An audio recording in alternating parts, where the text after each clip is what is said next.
Intellectuel, Bernard-Henri Lévy est aussi un homme de terrain, la preuve avec son documentaire L'Ukraine au cœur co-réalisé avec Marc Roussel et qu'il a présenté ce mercredi 8 novembre à Paris. À ses côtés mais dans l'ombre, son épouse Arielle Dombasle et son petit-fils. La géopolitique est une des passions du philosophe Bernard-Henri Lévy. Si est-il donc sans surprise que l'intellectuel de 75 ans s'est penché sur l'Ukraine, frappé par la guerre depuis plus d'un an et demi.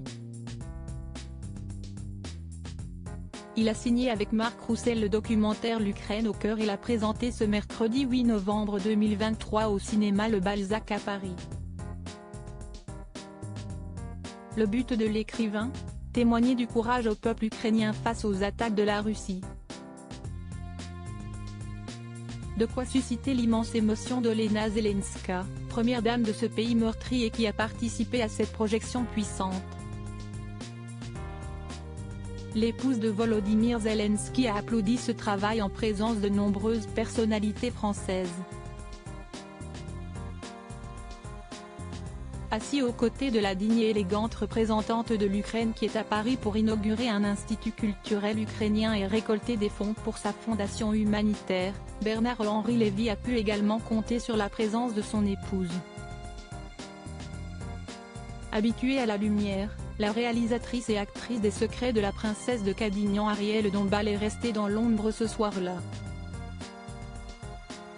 On a pu l'apercevoir en compagnie du petit-fils de son époux, Lucien Lévy, né en 2009.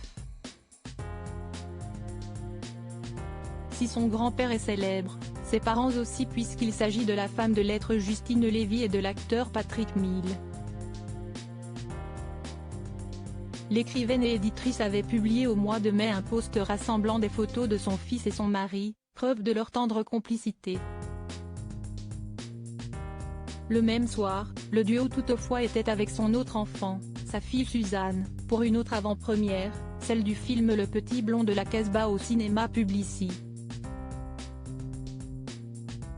Avec l'Ukraine au cœur, Bernard-Henri Lévy témoigne du courage de ce pays depuis près de 2 ans au cinéma Balzac. L'émotion était intense avec la projection du film documentaire L'Ukraine au cœur et a pu permettre de nombreux échanges entre différentes et puissantes personnalités françaises, les journalistes Anne Sinclair, Laurent Geoffrin et Christophe Barbier, les hommes d'affaires Sidonie Toledano et Jacques Séguéla, la présidente de l'Union européenne de radio-télévision Delphine Ernotte Quincy, l'ancien chef de l'État François Hollande ou encore l'artiste plasticienne Mireille Porte, dite Orlan. Ode à l'héroïsme, l'Ukraine au cœur succède à Pourquoi l'Ukraine et Slava Ukraini. Bernard-Henri Lévy et le réalisateur Marc Roussel sont retournés sur les fronts de Kherson et de Bakhmout pour un 3e opus sur le quotidien des citoyens soldats ukrainiens.